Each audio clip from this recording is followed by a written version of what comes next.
Constitution européenne, dans sa partie 3, et tout ça avait été écrit par traité, évidemment, sans assemblée constituante, la Constitution européenne, dans sa partie 3, imposait une politique, la politique libérale. Ça nous avait pris l'essentiel des débats, et pourtant, à mon avis, dans la partie 1, il y avait des choses bien pires. Alors, je me propose avec vous de résumer peut-être assez rapidement pour que ce soit pas fastidieux, mais 10 points qui me paraissent absolument stratégiques, révoltants, que les citoyens devraient connaître, qui font partie des institutions européennes, qui ont été écrites sans notre accord, qui ont été écrites sans nous demander notre avis, et finalement, au moment de nous demander notre avis, quand on a dit non, elles nous ont été imposées quand même par voie parlementaire, par le traité de Lisbonne.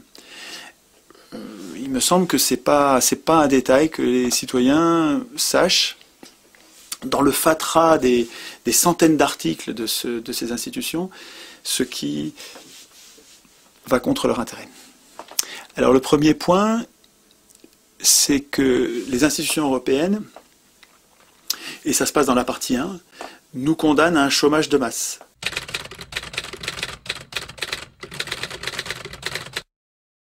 Et c'est pas écrit comme ça, bien sûr. Bien sûr, dans les institutions européennes, on ne dit pas les institutions garantissent que le chômage sera à un haut niveau.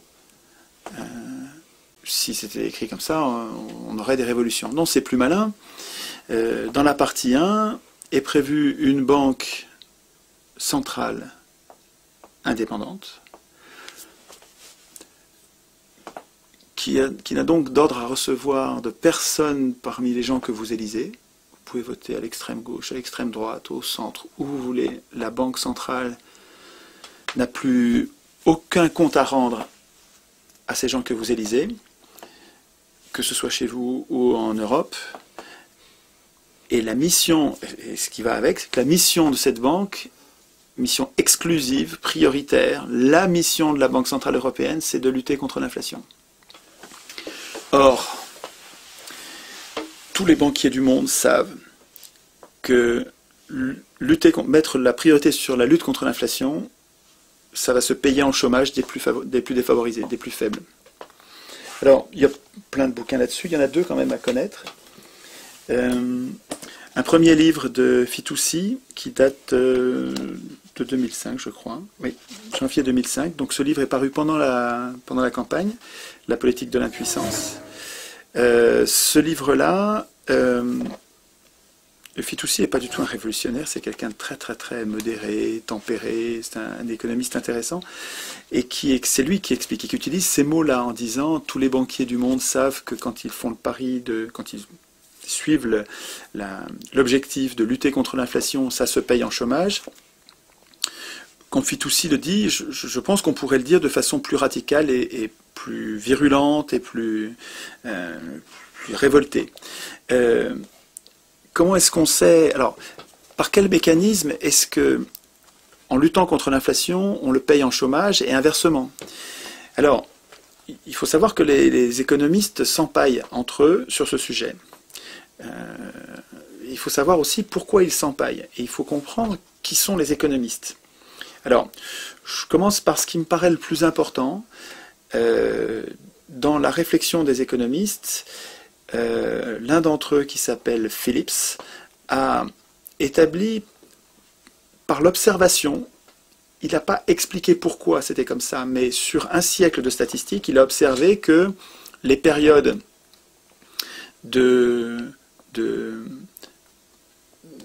d'inflation étaient des périodes de faible chômage et inversement. En fait, Phillips, lui, l'observait sur les salaires, et d'autres économistes à sa suite ont fait le lien entre les salaires et l'inflation, et finalement l'association de leurs travaux fait que les chiffres d'un siècle de statistiques montrent que quand vous avez beaucoup de chômage, vous avez peu d'inflation, et quand vous avez beaucoup d'inflation, vous avez peu de chômage. Et après ça, comprendre pourquoi fait l'objet de plein de débats d'économistes. Il y a des gens qui ne sont pas d'accord pour dire par quel mécanisme, mais si vous voulez, c'est empirique. On observe que, en luttant contre le chômage, les salaires vont monter et l'inflation aussi. Alors on peut comprendre, il y a des mécanismes assez simples, c'est que quand il y a peu de chômage, quand vous êtes sûr de trouver du boulot, si vous perdez votre boulot, vous allez en trouver un autre, vous allez être plus exigeant au moment de trouver un autre travail et de demander un salaire. Puisque vous n'êtes pas précarisé, vous n'avez pas peur pour votre emploi, vous savez que vous allez en trouver un autre, il y a de l'emploi pour tout le monde, vous allez être exigeant dans votre salaire. Et les entreprises répercutent les salaires qui sont des coûts pour elles, et les répercutent sur les prix. Donc il y a une logique en fait, assez simple et probablement robuste. C'est sûrement pas le seul rouage, mais c'est un des rouages à connaître, c'est que, inversement, un fort chômage permet aux patrons d'imposer de bas salaires. Parce que les gens ayant peur pour leur boulot sont pas exigeants et ils sont plus dociles et il y a moins de pression sur les salaires, donc il y a moins de pression sur les coûts. Donc ça permet aux patrons de continuer à faire de gros profits sans payer de hauts salaires. Alors, Friedman et une bande d'économistes, on peut dire prostituées. Je pense que d'une façon générale, les économistes sont une pensée prostituée. C'est rude comme attaque, mais je pense que c'est tellement évident que c'est quand même c'est difficile à contester.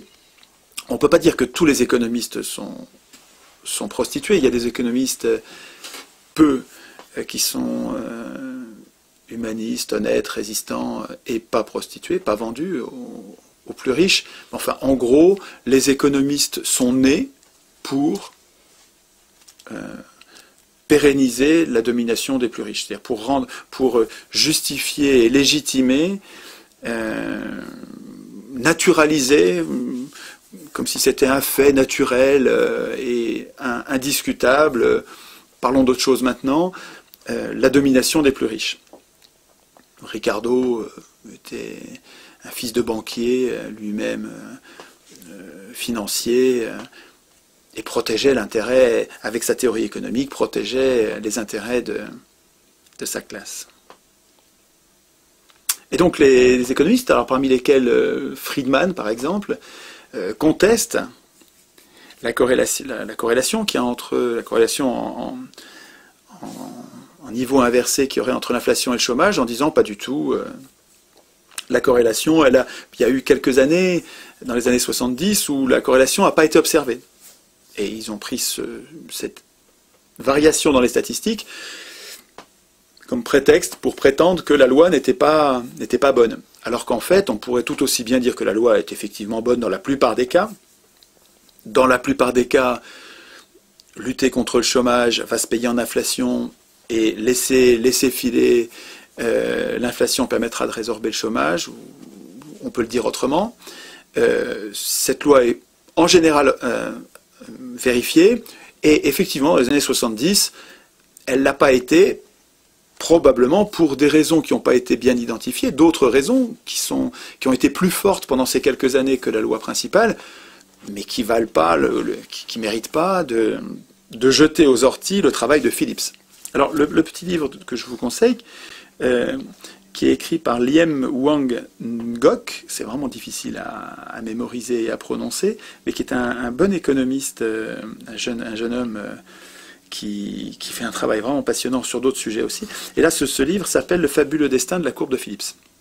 Ça, c'est un bon petit livre qui permet de rappeler le travail de Phillips, et puis ensuite la bagarre idéologique parce que c'est vachement important pour le patronat de ne pas laisser dire qu'il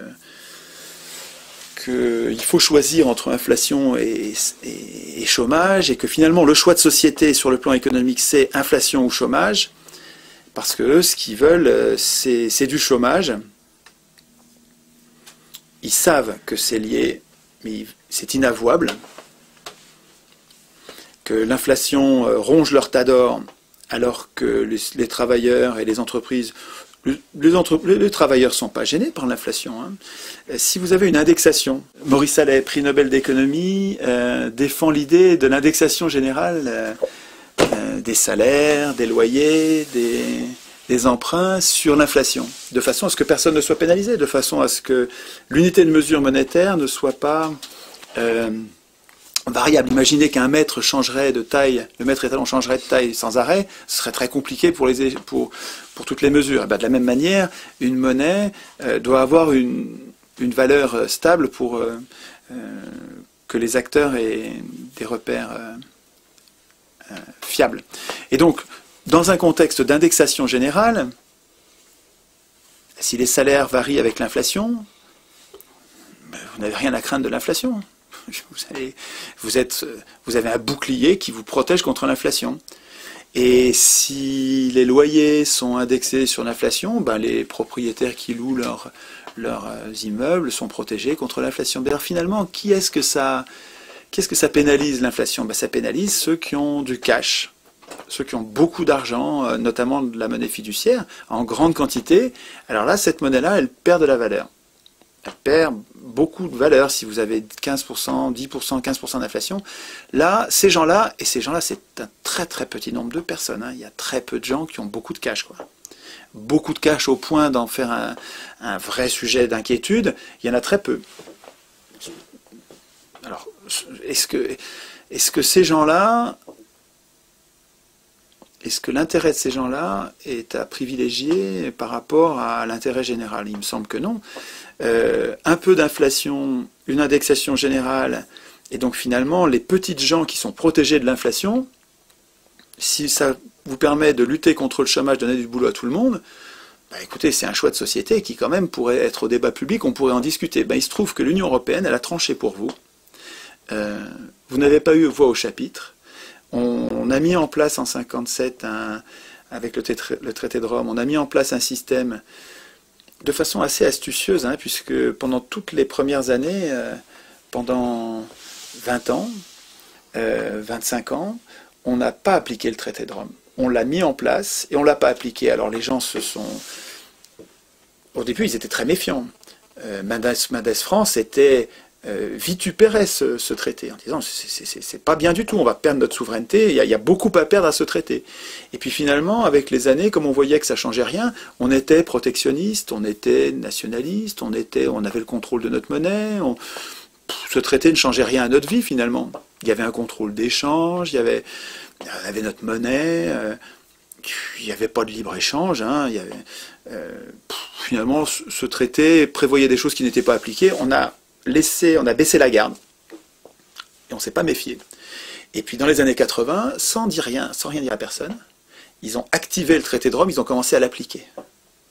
Ils ont commencé à appliquer le libre-échange, à libéraliser les capitaux, les mouvements de capitaux, à permettre le libre établissement de n'importe quelle entreprise dans n'importe quel État. Donc ils ont commencé à permettre la mise en place de la concurrence de tous contre tous. Et nous, on était endormis, on avait relâché notre vigilance. Et à chaque fois qu'il y avait des militants valeureux qui protestaient, on leur envoyait dans les dents, mais attendez, vous protestez contre quelque chose qui est écrit depuis 57. C'est très astucieux, quand même, très astucieux. Mettre en place le système par petits pas, progressif, les gens voient rien, ou ils voient, mais bon, c'est pas suffisamment grave pour se soulever. Et puis au bout du compte, vous avez une machine épouvantable qui s'est mise en place, et qui s'est mise en place au plus haut niveau du droit, au niveau constitutionnel, et au niveau même international, au niveau de traités qui ne sont révisables qu'à l'unanimité. Et plus on est nombreux, plus l'unanimité devient un verrou, l'impossibilité complète de changer quoi que ce soit. Mais on y est là. Là, on est à 27. L'unanimité à 27, on n'arrivera plus rien à changer à ces traités.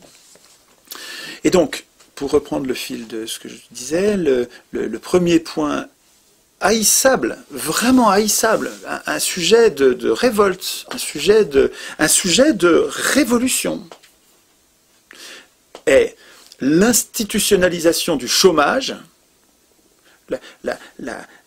l'obligation constitutionnelle, la condamnation au chômage de masse. Je trouve ça quand même gravissime. C'est-à-dire que la politique monétaire est capable d'influer sur le rapport inflation-chômage, avec le jeu sur les taux d'intérêt et sur la production de monnaie. Le choix qui a été fait par les oligarques, c'est le chômage de masse et l'inflation minimum. Ce qui va ensemble. Ils ne vous ont pas dit chômage de masse, ils vous ont dit inflation minimum, en vous disant que c'est pour protéger les plus faibles. Bullshit. C'est pas pour protéger les plus faibles, c'est pour protéger les plus riches.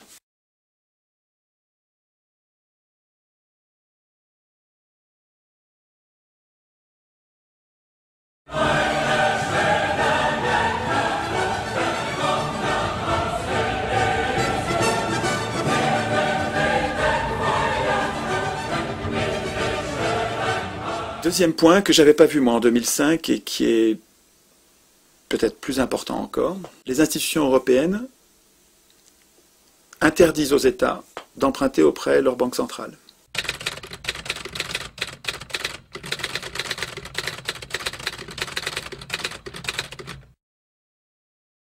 Alors pour un humain normal, ça n'a pas de sens, ça veut rien dire.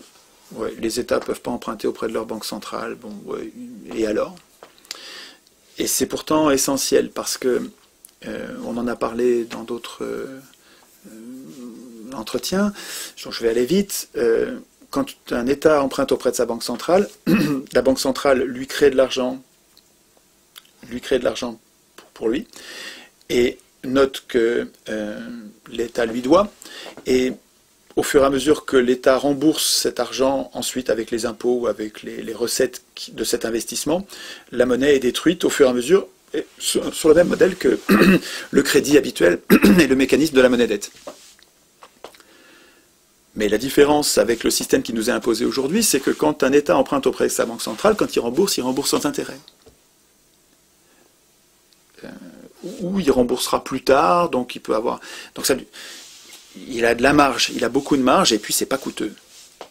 C'est plus du tout comme ça que ça marche. Aujourd'hui, ça, c'est absolument interdit.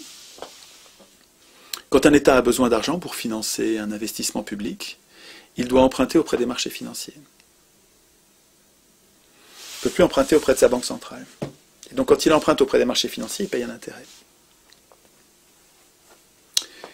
Et cet intérêt devient progressivement insupportable, et ça devient un outil d'oppression des États par les riches, par les marchés financiers. Les marchés financiers, c'est ceux qui ont de l'argent, c'est les riches.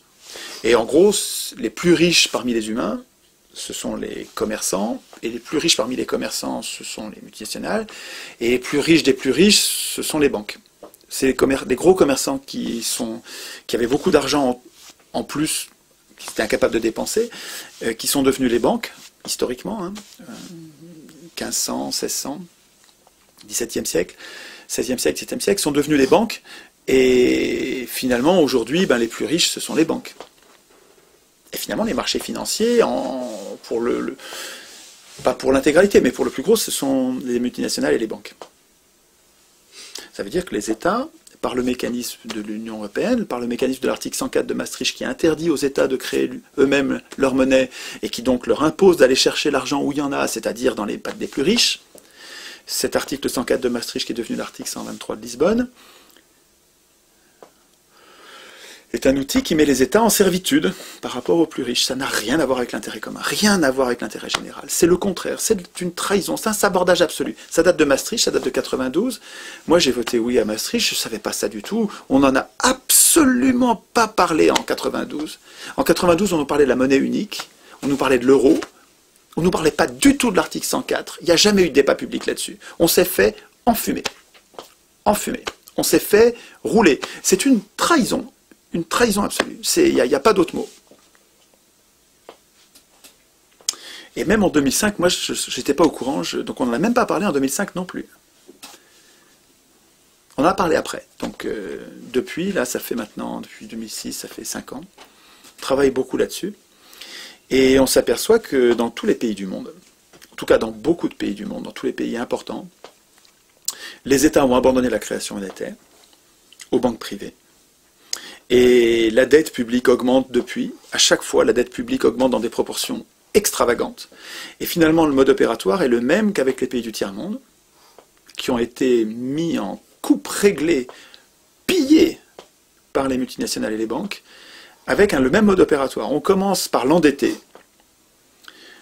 On lui fait miroiter des dépenses publiques qui sont soi-disant très importantes, un barrage, des lignes, des voies ferrées, des grands travaux gigantesques. certes utile, et encore souvent, quand on observe pour les pays sous-développés, c'est utile à quelques multinationales pour aller piller leurs ressources, leurs matières premières dans les mines. Enfin, je ne développe pas. Mais en tout cas, on se débrouille en faisant miroiter de l'aide, en disant on va vous aider, on va vous prêter à des bateaux, on va vous donner aussi, on va vous aider personnellement. On engage le pays sous-développé à engager de très grosses dépenses, créer cette dette, et une fois que la dette est engagée, alors là, on obtient en échange tout. La privatisation de tous les services publics, l'abandon des matières premières à vil prix, la bérésina pour les peuples en question.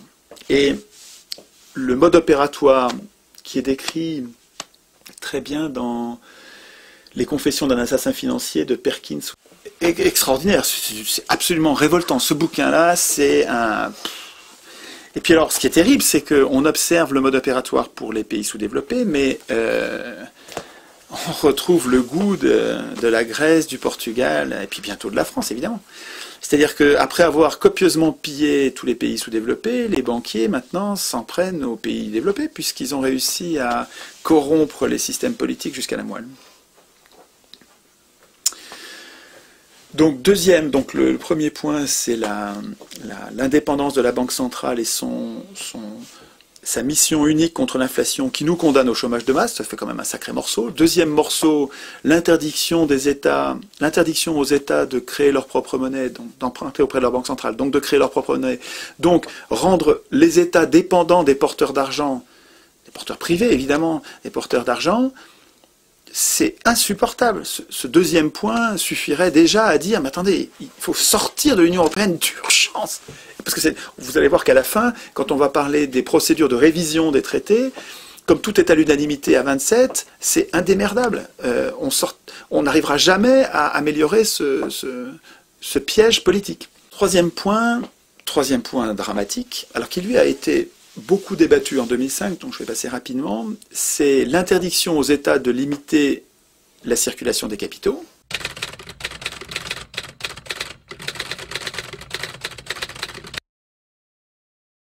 Je répète, interdiction aux États de limiter la circulation des capitaux. Ça veut dire que un État qui déciderait de ne pas laisser faire n'importe quoi en matière de capitaux serait, par ces traités félons, dans l'illégalité. Et puis, ce qui va avec, donc je le mets dans le même point, mais ce sont des dispositions différentes, mais elles vont ensemble, elles sont faites pour faire un effet de tenaille, un effet d'étranglement, liberté d'établissement. C'est-à-dire que non seulement les capitaux peuvent circuler, mais les entreprises aussi peuvent s'implanter librement dans les différents États. Ces deux dispositions, en fait, sont là encore un outil d'impuissance des États par rapport aux puissances privées, par rapport aux entreprises privées, notamment les plus grosses. Priver ainsi les États de leur possibilité de régulation et de police des capitaux, c'est totalement antidémocratique. C'est véritablement, quand on se demande comment des représentants qui nous représentent, qui devraient normalement représenter l'intérêt général, on se demande comment ils ont pu penser, élaborer, imposer des normes et des règles qui sont aussi contraires à l'intérêt général. Et en fait, on comprend mieux quand on essaye de voir qui voulait ce projet, qui a financé ce projet, qui soutient mordicus ce projet, qui a intérêt à ce projet. Et c'est édifiant quand on comprend que l'Union européenne a été voulue, financée, a été défendue par les mêmes qui ont financé Hitler et Mussolini. Les mêmes, pour les mêmes raisons, pour avoir des bas salaires, pour venir à bout des républiques, à bout de ce qu'on appelle la démocratie, qui à mon avis n'est pas une démocratie. On a fait d'autres réunions là-dessus. On ne vit pas en démocratie, on vit en oligarchie. Mais ce qu'on appelle les démocraties, c'est quand même des oligarchies tempérées par un semblant de parlementarisme qui limite un peu les dégâts quand même. Mais même ça, pour les grands patrons, c'est trop. Et ils veulent la peau de la Révolution française et de ses enfants, de ses successeurs. Ils appelaient la République la gueuse dans l'entre-deux-guerres. Et Hitler et Mussolini, donc le fascisme à la papa, servait à, parce qu'aujourd'hui c'est un nouveau fascisme, bien plus malin, quoi, servait à venir à bout de ils appelaient ça de la gueuse, venir à bout des républiques. Annie Lacroix-Riz explique bien ça, que on trouve dans les archives, des milliers d'archives, que l'obsession des banquiers et des industriels, c'est nos salaires. Parce que ça se comprend, leurs profits, leurs grands profits dépendent de nos bas salaires. Donc c'est juste égoïste, c'est juste totalement cynique. Ce qui les intéresse, c'est qu'on ait juste le salaire qu'il faut pour qu'on ne fasse pas la révolution, qu'on ne les égorge pas. Voilà. S'ils s'aperçoivent qu'on est en train de descendre dans la rue comme au Front Populaire, descendre dans la rue par millions et qu'on va les égorger, hop, ils lâchent du mou, ils lâchent, de toute façon... Voilà, ils donnent juste ce qu'il faut pour... Donc ça n'a rien à voir avec la justice. Bon, en tout cas, ce sont les mêmes qui ont financé donc les multinationales. Hein. Hitler a été financé par Ford, il a été financé par IG Farben, le cartel de la chimie allemand, il a été financé par les banques centrales européennes, il a été financé par les banques, évidemment. Il faut comprendre qu'Hitler n'aurait pas existé, enfin, ça serait resté un groupuscule ridicule, des fous furieux, sans argent, il serait resté marginaux, on ne connaîtrait même pas leur existence. Il faut comprendre que Hitler et Mussolini n'auraient, et Staline, Lénine, hein, c'est pareil pour les bolcheviks, hein, n'auraient pas existé sans le financement de Wall Street. Il faut comprendre ça. C'est-à-dire qu'en fait, le fascisme, le fascisme, c'est pas Hitler. Le fascisme, c'est qui a financé Hitler. Il me semble, moi, hein, tout le monde se traite de fasciste, c'est un mot qui est galvaudé, on en vient à se demander ce que c'est le fascisme. Là où j'en suis de ma réflexion, je dirais que le fascisme, c'est la prise de contrôle de l'État par les plus riches, c'est une toute petite poignée de personnes qui prennent le contrôle de l'État pour pérenniser leurs privilèges et se servir de la force publique, parce que l'État a le monopole de la force publique, se servir de la force publique pour défendre leurs seuls intérêts, ou prioritairement. Et après ça, il y a différentes manières de mettre en place ce règne des privilégiés, qu'on peut appeler fascisme, on peut l'appeler autrement. Alors je sais bien que fasciste, c'est un mot qui historiquement veut dire autre chose, mais enfin, il faut que les mots soient utiles quand même. Si on les ramène constamment à leur stricte définition historique, on n'arrive pas à s'en servir parce qu'on va nous répéter que le fascisme c'était les faisceaux, que c'était donc historiquement un truc qui n'existe plus. Ouais, ok. N'empêche que les dictatures du milieu du XXe siècle ont été financées par les riches du moment, les ultra riches du moment. Et ce sont ces mêmes ultra riches de notre moment en ce moment, et puis de toute la période qui nous a séparés, ce sont les mêmes, ou leurs enfants, qui financent l'Union européenne. C'est plus malin, le fascisme à la papa, on le vivra plus. Je pense qu'on n'aura plus... ils n'ont plus besoin de régime militaire, avec une police militaire. C'est plus nécessaire, ils ont trouvé quelque chose de bien plus malin. L'élection, c'est fabuleux pour les riches. Hein. C'est génial. Et puis, je veux dire, le simple fait que l'élection, que le suffrage universel soit défendu, d'abord a été institué par Napoléon III en France, Bismarck en Allemagne, ça devrait nous mettre la puce à l'oreille. Le fait que, ça devrait nous inciter à la défiance. Le fait que le suffrage universel soit défendu par tous les MEDEF du monde, par toutes les multinationales du monde, qui soutiennent le suffrage universel. Ça devrait nous mettre la puce à l'oreille. Et le fait que depuis 200 ans de pratique de l'élection, les riches ont toujours gouverné. Le suffrage universel ne tient pas ses promesses. Les pauvres n'ont jamais gouverné avec le suffrage universel. Alors qu'avec le tirage au sort, c'est le contraire. 200 ans de pratique à Athènes montrent que pendant 200 ans de tirage au sort, les riches n'ont jamais gouverné, alors que les pauvres, toujours. Donc, avec le suffrage universel, les multinationales, et notamment les multinationales de la finance, ont un moyen de nous faire voter nous-mêmes pour nos propres bourreaux, via l'Union européenne, un moyen qui est bien plus malin, contre lequel il est bien plus difficile de résister que le fascisme à la Papin. Donc pour le distinguer, on peut peut-être parler de fascisme financier. Sur l'OTAN, il y a des dispositions graves qui, en fait, empêchent l'Union européenne de penser une défense qui soit autonome par rapport à l'OTAN.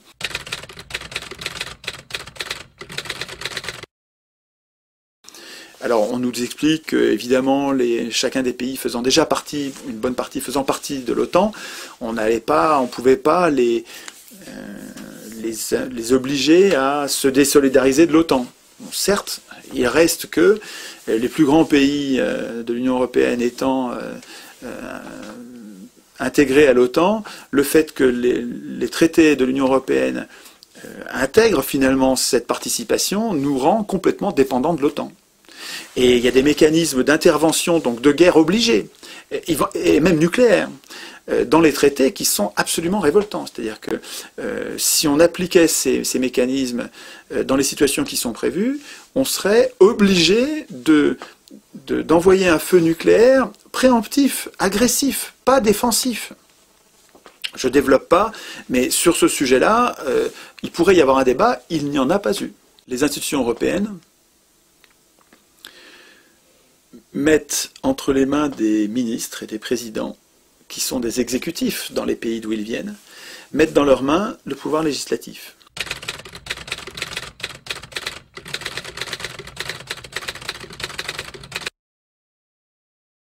Alors, à deux titres. D'abord, en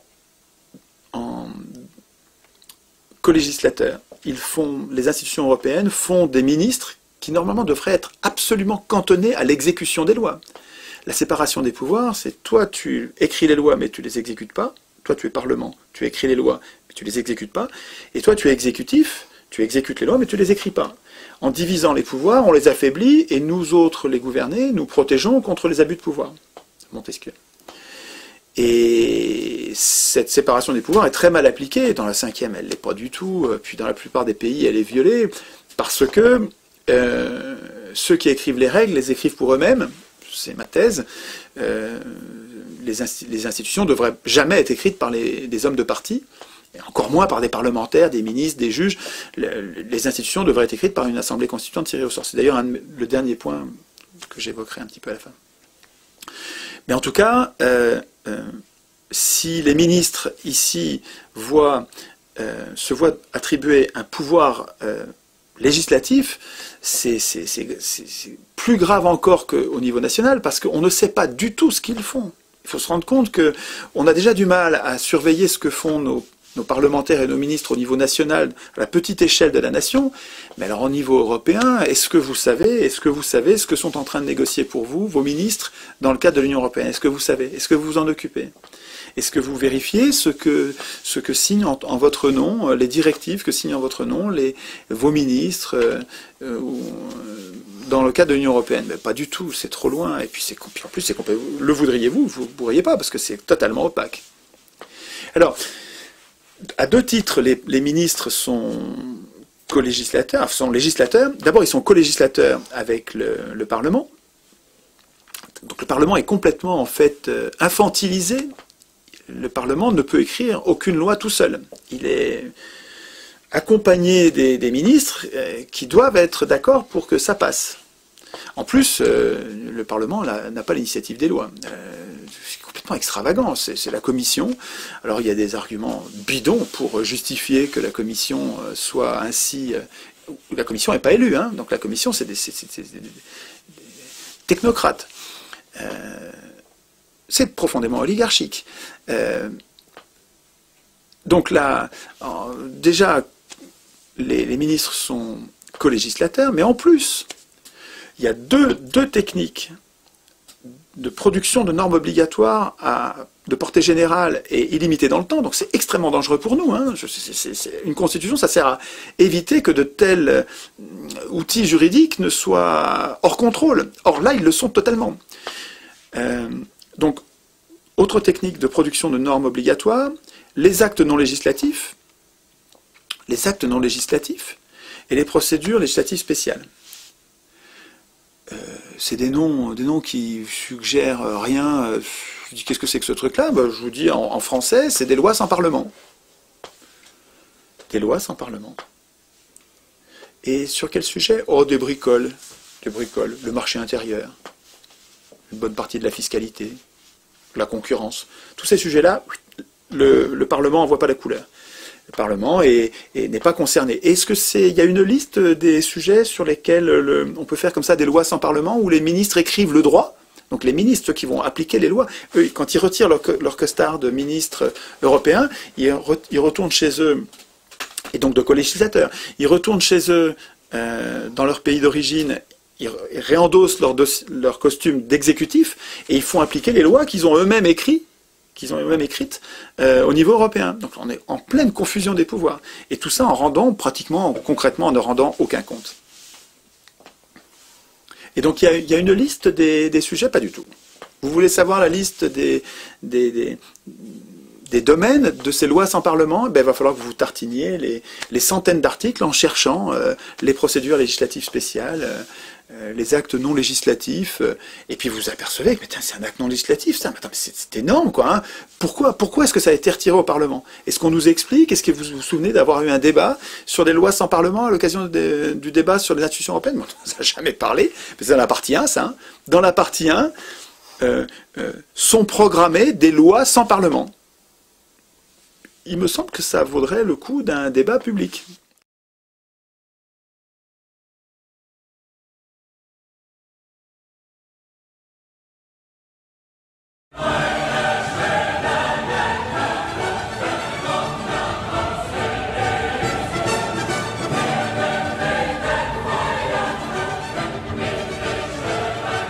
Point 6, c'est les juges.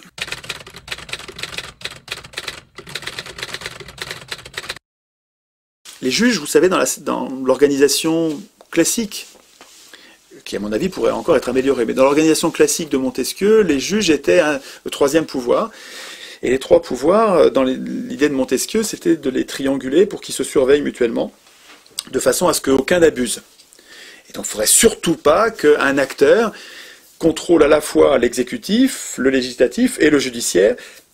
Pour Montesquieu, et puis avec du bon sens, on comprend que ce serait terrifiant pour les gouverner. Parce qu'on serait dans une situation de monarchie, en fait, avec quelqu'un qui a tous les pouvoirs. Quand vous regardez notre président de la République, donc il y a donc le pouvoir exécutif, le pouvoir d'exécuter, donc le contrôle de la police, de l'armée, qui a le contrôle du législatif, puisque sa majorité présidentielle, c'est des larbins. Des larbins. Ces gens-là, les parlementaires dans le régime de la 5e, ces gens-là sont élus. Pour être élus, il faut qu'ils soient candidats. Pour être candidat soutenu par un parti, il faut qu'ils aient l'investiture du parti. Or, le président du parti qui donne les investitures, c'est le président de la République. Donc c'est le même bonhomme qui a dans ses mains l'exécutif et qui en même temps décide de l'investiture ou de la non-investiture à la candidature. Donc le droit à candidater, le droit à être candidat, donc à être réélu. Donc c'est lui qui décide, c'est le président qui décide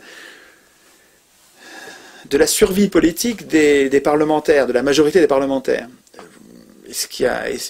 Un enfant comprend l'état de dépendance des parlementaires par rapport au président de la République. Donc ça, c'est une monarchie. On est déjà dans la confusion des pouvoirs législatifs et exécutifs. Parce que le Parlement est sous, au moins, on va dire sous influence, mais c'est beaucoup plus grave que ça. Il est sous influence du président de la République. Donc, en fait, la République, là, elle est déjà sous l'influence d'un parti et beaucoup plus gravement d'un homme, du chef du parti. C'est totalement oligarchique, mais c'est dans le génome de l'élection. Hein. L'élection, elle va être gagnée que par des gens qui se groupent, donc par des partis, et les partis, mécaniquement, sont dominés par leur chef. 1911, hein, c'est un vieux livre, excellent, d'actualité, pose des problèmes qui restent d'une actualité brûlante. Les humains ont besoin de chefs, les humains ont une adoration, un besoin d'adorer, un besoin de vénérer, un besoin de suivre un chef. La plupart des gens ne sont pas des leaders. Ils aiment choisir un chef et le suivre. C'est très intéressant ce que dit ce gars-là. L'élection, à mon avis, dans son génome, elle porte la domination d'un chef, du parti victorieux. Et c'est ce qu'on voit dans la 5e, hein, complètement ce qu'on voit dans la 5e. Alors, je continue, je reviens à mes juges. Dans une organisation des pouvoirs équilibrés, où les pouvoirs sont séparés, il y a aussi les juges, donc qui sont le troisième pouvoir, et quand vous voyez que notre président de la République s'en prend aux juges frontalement, quand le chef de l'exécutif en France parle de supprimer les juges d'instruction, parle d'affaiblir les juges à tout propos, de les ruiner en fait, de leur donner aucun crédit, donc ils sont complètement débordés les juges, donc de les discréditer en disant regardez ça marche pas, c'est en retard, tout ça relève d'une politique, une stratégie, ils peuvent le nier, ils peuvent pousser des cris d'orfraie en nous traitant de populistes, ou de complotistes, ou de conspirationnistes, que sais-je, quelle autre bêtise. Les faits, c'est que les pouvoirs publics en France sont en train de ruiner la justice française, de la maltraiter, de lui donner pas assez d'argent pour qu'elle puisse pas faire son boulot, et finalement de rendre la justice incapable de nuire. De nuire à qui? De nuire à l'exécutif. Parce que on pourrait imaginer une justice qui soit capable de faire du mal à l'exécutif, de le surveiller, de le traquer, de le punir. Mais là, vous savez comment marche la Ve, vous savez que dans la Ve République, il y a un procureur de la République, qui est un subordonné du chef de l'État, un subordonné du ministre de la Justice, donc du président de la République. Donc il est aux ordres, c'est pas un juge. Le procureur de la République, c'est pas un juge, c'est un fonctionnaire. Et ce gars-là peut décider de l'opportunité des poursuites ou de la non-opportunité des poursuites. C'est dingue. Ce gars-là peut dire non, ça c'est pas la peine. Et vous savez quand est-ce que sont appliqués les non-lieux? Donc les cas dans lesquels un procureur dit il n'y a pas opportunité de poursuite. Non, c'est pas la peine. Bah, c'est pratiquement tout le temps des politiciens ou des industriels, des notables. Quand des notables vont être punis, non-lieu. Ça sert à ça. C'est profondément injuste. C'est profondément injuste. C'est monarchique. C'est l'Ancien Régime. Bon, en tout cas, le troisième pouvoir que pourrait constituer la justice en France, c'est quand même... Bon, il y a des juges valeureux qui résistent, il y a des Portelli, il y a des gens formidables qui résistent. Dans la justice, il y a des pointures, heureusement. Puis quand ils sont pas contents, ils s'expriment très très bien, ils savent le dire. Heureusement, bon, c'est pas fini, la bagarre est pas finie. Mais bon, il y a un vrai danger de tyrannie avec l'affaiblissement de la justice. Il faudrait qu'on ait une justice indépendante. Elle l'est pas en France. Et c'est ce qu'on nous renvoie dans les dents quand on proteste contre la dépendance. Je dis bien la dépendance, pas l'indépendance. La dépendance des juges européens envers les exécutifs qui les nomment. Parce que c'est ça qui est incroyable. Alors, quand on proteste contre ça, on nous dit « mais c'est là pareil en France ». Bah oui, mais un excès en justifie pas un autre. C'est pas parce que c'est épouvantable en France qu'il faut qu'on l'institutionnalise au plus haut niveau du droit, et ça changera plus jamais en Union européenne. L'argument est spécieux. Alors, comment ça marche dans les institutions européennes ? Eh bien, les juges européens sont nommés pour 6 ans, ce qui est court, renouvelable. Renouvelable, ça veut dire non renouvelable. Ça veut dire que les juges européens dépendent pour leur carrière des exécutifs qui vont avoir à juger. Et ça marche, nulle part ça marche comme ça. Ça, c'est une justice qui n'en est pas une. Si les juges dépendent, ils vont pas être sévères. Ils vont pas être sévères envers les exécutifs pour qui dépendent de leur carrière. Alors on me répond que comme ils sont plusieurs, c'est pas si facile d'avoir des juges dociles. C'est connerie. C'est pas sérieux. Si vous désignez des juges européistes, des juges eurolâtres, si vous désignez des juges qui sont mondialistes, des juges qui sont libéraux, des juges qui sont...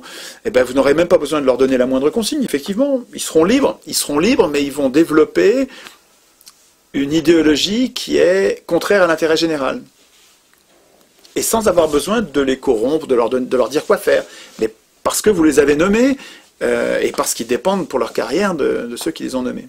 Donc c'est extrêmement dangereux ce qui se passe au niveau des juges. D'ailleurs, les juges européens participent activement au rouleau compresseur ultralibéral de la Constitution européenne. Ils participent, ils en rajoutent au traité dans leur interprétation. L'initiative, c'est un pouvoir essentiel en démocratie, totalement confisqué au peuple. Le peuple européen, les peuples européens n'ont aucune initiative en aucune manière. C'est simple, absolument aucune. Ni initiative pour désigner des candidats, ni initiative pour révoquer des candidats s'ils ne sont pas contents, ni initiative pour proposer des lois, ni initiative pour révoquer des lois, pour abroger des lois, révoquer des acteurs. Il n'y a aucune initiative. Il y a juste une bouffonnerie, une pantalonnade qui est le droit de pétition, qui n'a aucune force contraignante. Il faut qu'on soit des millions à vouloir demander pardon à la Commission, ou demander la permission à la Commission de, si elle veut bien, transmettre au Parlement un projet pour que le Parlement en discute. Bullshit, on se fout de nous. Ce truc n'a aucune valeur. Voilà, ça ne vaut rien, c'est du foutage de gueule intégral. De la même manière qu'en France, on nous a servi la même chose. Vous savez qu'on nous a... Ils ont changé la Constitution puisqu'ils l'écrivent eux-mêmes. C'est extravagant. Mais donc, ils écrivent eux-mêmes la Constitution et nos parlementaires français ont institué ce qu'ils appellent le référendum d'initiative populaire. Ils osent appeler ça référendum d'initiative populaire, alors que vous savez que l'initiative de ce référendum d'initiative populaire appartient aux députés. Je vous jure que c'est vrai. Le référendum d'initiative populaire, il s'appelle comme ça dans la Constitution française, est d'initiative parlementaire. Alors, initiative parlementaire, ensuite appuyée par 10% du corps électoral qui viennent soutenir le parti qui a... Et ils appellent ça d'initiative populaire, citoyenne. C'est du foutage de gueule. En plus, ce référendum d'initiative populaire, soi-disant, qu'il y a dans la Constitution française, n'oblige nullement à un référendum. Si le gouvernement ne s'en saisit pas, si le Parlement, pardon, ne s'en saisit pas, il y aura un référendum. Mais il suffit que le Parlement s'en saisisse pour le mettre à la poubelle, il n'y a pas d'obligation de faire un référendum. Donc c'est vraiment du foutage de gueule. C'est à vomir. Et puis il n'y a pas un journaliste pour le relever. Hein. Là, je ne parle plus d'institutions européennes. Hein. Mais c'est pareil pour les institutions européines, parce que c'est du même foutage de gueule. C'est la même escroquerie absolue. Mais ce qui est incroyable, c'est la complicité des journalistes, parce que ces gens-là qui devraient être les journalistes, qui devraient être les sentinelles du peuple. C'est comme ça qu'on les appelait pendant la Révolution. Des gens qui devraient nous alerter, des gens qui devraient être des whistleblowers, des siffleurs souffleurs de sifflets, là, comme ça que les appellent les Américains, des donneurs d'alerte. Ces gens-là sont des chiens de garde de l'Empire, du système. Les journalistes qui nous parlent de l'arnaque absolue du référendum d'initiative populaire, quand Pujadas, je sais plus comment il s'appelle, il parle du référendum d'initiative populaire avec une espèce comme de fierté d'avoir un État démocratique. C'est ridicule. Son rôle à lui, ça devrait être de protester, tempêter et nous appeler, nous alerter, faire venir des résistants pour exprimer les inquiétudes des gens ou la colère des gens devant cette imposture, cette escroquerie. Pas du tout. Ces gens-là sont misérables. Hein. C'est pas des journalistes du tout. Ils prennent la place de journalistes, ils sont à la place de journalistes, ils sont à la place que devraient occuper des journalistes, mais ils ne sont pas journalistes. Ce sont eux aussi des prostituées, comme les économistes. Les bons journalistes, ils sont indépendants. D'ailleurs, sur Internet, il y a énormément de lutteurs absolument autonomes, bénévoles, qui passent leur vie à comprendre comment on se fait avoir et qui nous alertent, et c'est eux les journalistes. Et puis dès qu'ils sont payés, c'est pas instantané, mais pratiquement. Dans les institutions européennes, le pouvoir législatif est détenu par des non-élus.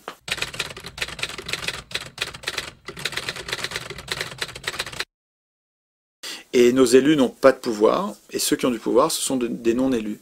Il y a des tas d'organismes dans les institutions européennes qui produisent des normes obligatoires. La Banque centrale, par exemple, produit des normes obligatoires. En totale indépendance, aucun contre-pouvoir, production de normes obligatoires.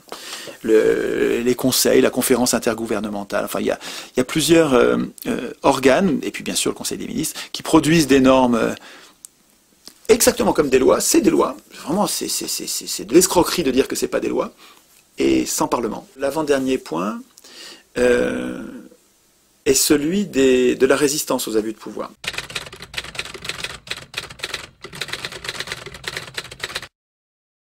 Il me semble que les citoyens devraient savoir qu'une constitution, à quoi ça sert? Ils devraient savoir qu'une constitution, c'est pas un moyen d'organiser les pouvoirs. Les pouvoirs n'ont pas besoin de nous pour s'organiser. La constitution, c'est un moyen d'affaiblir les pouvoirs. Les pouvoirs sont dangereux, les humains le savent depuis des milliers d'années. Il est question de chercher comment protéger le plus grand nombre des humains contre les abus de pouvoir. Voilà à quoi sert une constitution. Une constitution, c'est comme un contrat, mais attention, pas un contrat qui serait passé entre le gouvernement et les gouvernants et les gouvernés, parce que ça supposerait que les gouvernants préexistent à la constitution, ce qui n'est pas le cas. La constitution, c'est un contrat passé entre les gouvernés et les gouvernés, pour établir ensuite des gouvernants, mais sous contrôle. Il est donc essentiel que, et c'est mon dernier point, que ceux qui écrivent la Constitution soient désintéressés, ne soient pas ceux qui vont être affaiblis par la Constitution, sinon ils vont tricher. Si vous laissez les parlementaires écrire la Constitution, ils vont pas prévoir de vrais contrôles, ils vont pas prévoir de vraies sanctions, ils vont prévoir des contrôles factices. Donc, l'avant-dernier point qu'il faut souligner sur les institutions européennes, c'est qu'elles ne prévoient aucun moyen de résister. Cherchez, pour moi j'ai passé des milliers d'heures là-dessus, chercher dans les institutions un moyen pour nous, simples citoyens, comme le feraient les Suisses, puisque les Suisses, vous savez qu'un citoyen suisse peut se lever en appelant les autres à voter un référendum pour abroger une loi, pour imposer une loi, pour même changer la Constitution. Ils ont gardé l'initiative, les Suisses. Est-ce qu'il y a l'embryon de ça dans les institutions européennes? Rien. Il n'y a rien. Voilà. Dans les institutions européennes, il n'y a aucun moyen de résister aux abus de pouvoir. Repassez-vous cette phrase, s'il vous plaît, dans la tête, parce que c'est extrêmement important. Dans les institutions européennes, vous n'avez plus aucun moyen de résister aux abus de pouvoir. C'est dramatique. Tant qu'il n'y a pas d'abus de pouvoir, on ne s'en aperçoit pas. Et puis quand les abus de pouvoir commencent, quand ils commencent à vous détruire la retraite, quand ils commencent à détruire la Sécu, quand ils commencent à détruire tous les services publics de santé, de transport, d'énergie les uns après les autres, c'est trop tard. Je vous dis, il n'y a pas de moyen de résister. On est dans un piège politique, les institutions européennes sont un piège politique, voulu par... Ah oui, tiens, on pourrait se rappeler de ça. Voulu par qui? Ah ouais, voulu par des multinationales. Tiens, ouais. Et les multinationales, est-ce qu'il faut confondre leur intérêt avec l'intérêt général? Peut-être pas. Peut-être que c'est pas tout à fait le même. Et alors, voulu par donc les institutions européennes qui nous privent de tout moyen de résister. Ah ouais, tiens, ça me rappelle quelque chose, ça. Quand Hitler et Mussolini supprimaient les syndicats, supprimaient les moyens pour les gueux de résister un peu à l'oppression des riches. Ah ouais, c'était... Qu'est-ce qui finançait Hitler et Mussolini? Ah bah c'était aussi des cartels, des multinationales, des banques. Ah ouais, ça a un air de famille quand même. Hein. C'est plus malin, c'est moins voyant, c'est moins brutal. C'est brutal quand même. Je ne vois pas d'argument pour rester dans les institutions européennes. Dans le débat qu'il y avait en 2005 pour le oui ou pour le non, là, les tenants du oui n'avaient que des belles promesses vides d'arguments, vides de preuves, en nous disant l'Europe c'est la paix. Mais c'est pas vrai. L'Europe, ça n'a pas empêché qu'on aille bombarder les Serbes. Les Serbes, nos alliés de toujours, pays, avaient bombardé les populations civiles en Europe. La paix. Vous êtes sûr que ça va garantir la paix? Alors que ça, l'Europe organise, institutionnalise la guerre économique. Mais attends, la guerre économique, c'est une vraie guerre, une guerre épouvantable, hein, qui fait des malheureux partout. Bon, c'est pas des bombes au phosphore, mais c'est des millions de personnes au chômage, dans la misère noire. Le dernier point, parce qui ouvre sur une solution, en fait. Hein. Le dernier point, c'est j'ai pas parlé de la révision, l'impossibilité de réviser les textes. C'est un des points... j'ai dû passer dessus sans... Oui, voilà, c'est l'avant-dernier point, c'est celui-là, c'est les révisions. Il faut comprendre, je serai rapide là-dessus, que les institutions européennes ne peuvent être modifiées qu'à une triple unanimité. À 27, c'est insurmontable, voilà, ça n'arrivera pas. Ça n'arrivera pas, ouais, je pense que ça n'arrivera pas. Et sans référendum. C'est-à-dire qu'en fait, en signant pour des institutions, même par référendum, en imaginant qu'on ait dit oui, en signant par référendum des institutions dans lesquelles on peut les changer ensuite sans référendum, on fait exactement un chèque en blanc. C'est-à-dire qu'on dit, ok, allez-y, maintenant vous faites ce que vous voulez, vous pouvez les changer. Maintenant, on a voté ce que vous nous avez donné à signer, et puis ensuite, vous allez pouvoir changer ce que vous voulez sans référendum. C'est exactement un chèque en blanc. Un chèque en blanc a des crapules. Donc c'est complètement fou. Et puis même quand on dit non, ils le font quand même. On est dans les mains de crapules. Source de tout ça, c'est la même cause que dans nos institutions. C'est le processus constituant.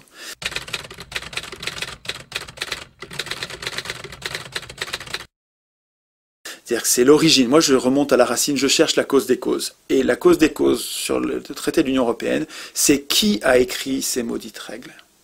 Qui a écrit ces maudites règles? À chaque fois, dans les institutions françaises comme les institutions européennes, à chaque fois, ceux qui écrivent les règles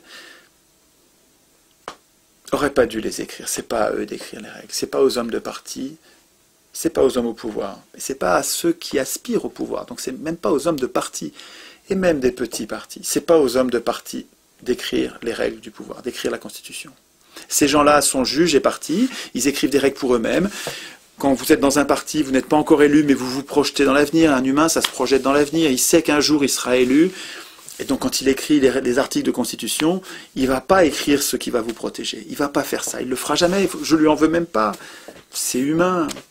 Pourquoi est-ce qu'il irait écrire le respect du vote blanc qui permet de le foutre dehors quand on n'est pas content, quand on veut plus de lui? Pourquoi il irait écrire le référendum d'initiative citoyenne qui permet de le révoquer quand on n'est pas content et qui permet de contredire ses lois quand on les trouve mauvaises ou qui nous permet de lui imposer des lois quand nous on les trouve bonnes et lui les trouve mauvaises? Pourquoi il va prévoir ça? Il ne prévoira jamais le référendum d'initiative citoyenne. Ça va contre son intérêt personnel. Qu'est-ce qui compte, son intérêt personnel ou l'intérêt général? C'est pas à lui d'écrire la Constitution.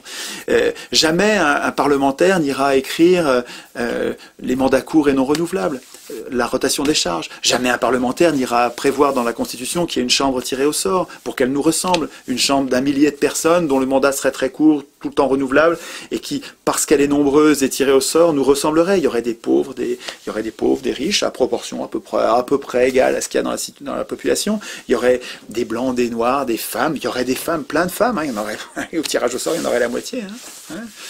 Il y aurait des gens qui nous ressemblent. Hein. Il y aurait des tas de salariés, d'employés, comme la majorité des gens, dans une assemblée tirée au sort. Mais le parlementaire, jamais il prévoira qu'il y ait au moins une des chambres tirées au sort, et il faudrait qu'il y ait les deux, une chambre élue, une chambre tirée au sort, il faudrait qu'il y ait les deux pour qu'une loi passe.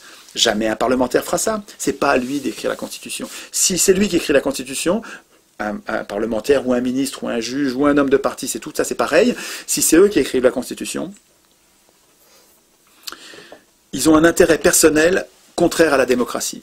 Tout ce qui est démocratique va contre leur intérêt personnel. Donc ils ne l'écriront jamais. Jamais, moi je vous dis, bon je me trompe peut-être, mais c'est logique, hein, jamais une assemblée constituante élue, parmi les candidats imposés par les partis, jamais une telle assemblée n'écrira une démocratie.